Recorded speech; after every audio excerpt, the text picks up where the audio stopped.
YouTube, what's going on, and welcome to the second episode of a new series on my channel called Football Debate. In today's episode, we're going to be talking about three things, which we always do on this series, and the first thing we're going to be talking about is Brendan Rodgers getting sacked by Liverpool, and in the background, you'll see his post-match interview after the game against Everton, as Liverpool and Everton did draw 1-1 earlier today, as Romelu Lukaku scored a goal after Danny Ings opened up the scoring against Liverpool, and I'm going to be talking about Brendan Rodgers getting sacked for Liverpool, and I wonder if this is a good thing or a bad thing for Liverpool, because being a Tottenham fan, Tottenham and Liverpool are typically pretty close together in the table for the past couple seasons, so they've become pretty much rivals because of they're both competing for Champions League spots with the likes of Manchester United, Manchester City, and also Chelsea and Arsenal. So they're all trying to just get into the Champions League, and they're all very close. I believe we beat them by 1 point in the league last season, but I think that this is very interesting that Brendan Rodgers is gone. I think it's a good move for Liverpool, and I think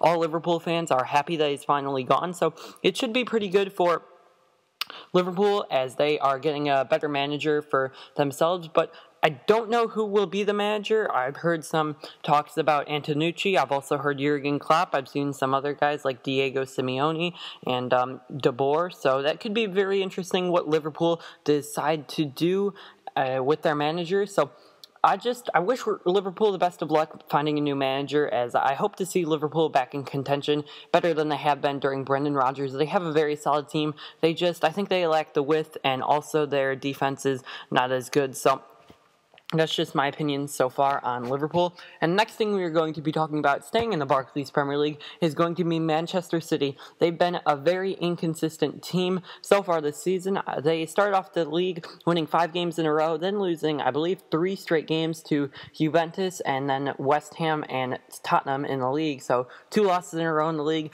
But then Sergio Aguero scored 5 goals in 20 minutes, almost doing a Robert Lewandowski impression against Newcastle. And I think that Sergio Aguero is the best player in the Barclays Premier League. I think that it's not that close. I think he's much better than Alexis Sanchez, Eden Hazard, and all the other great players in the Barclays Premier League. And I think that he's just a little bit better than just the rest of the players in the Premier League. I think he could be the best striker in the world. I said it was Lewandowski, and I'm going to stay by that, as I think Lewandowski and Aguero and Suarez are very close to each other.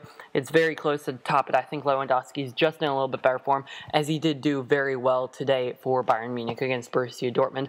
But Aguero has been playing very well for Manchester City, as the attack for Manchester City played so well against Newcastle United, and I just am really confused about how a team like Manchester City can go through so many lapses, like losing to Juventus and also then West Ham and then Tottenham, to then beating Newcastle 6-1. Like, I think that they need to be just a little bit more consistent if they're really going to run away with the league like they intend on doing. So I think that Manchester City just needs more consistency from the front, and I think Aguero should be able to bring that. Kevin De Bruyne and David Silva should provide excellent service for him, and Raheem Sterling has been pretty decent. I mean, a lot of people laughed at the valuation for the amount of money that they had to pay for him, but I mean, he's still been very decent and fit in pretty nicely for the Manchester City attack. So overall, I just think that they'll be fine, and they are getting back into form, which they had a little rough spell, but I think they'll be fine, and they will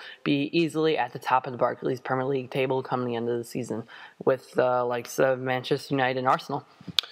The final thing I'm going to be talking about today is going to be Juventus are back, as they got a big 3-1 victory over Bologna with, I believe, Sami Khedira, and then also Paulo Dybala, and then another goal by another player, I'm not sure who it was, against Bologna, as they get another Sire A win, as they have been struggling so far in the league in Sire A, but 6 points out of 6 in the Champions League for Juventus, beating the current top team in the Barclays Premier League, Manchester City, and also beating Sevilla. So they've been looking very good in the Champions League, and they're also finally getting back into form in the Sire A. So that's very good for Allegri's men, as I think the old lady will be able to retain their Sire A dominance and win another Sire A title. I believe that would be their 5th in a row. So I think they are getting right back on the track, and by, I believe, December, they'll be fine, and they'll be in the top 2 of the Serie A, and everything will be going back good for the old lady, as they should be fine in Serie A, and also in the Champions League, where they look like they are going to be progressing so far.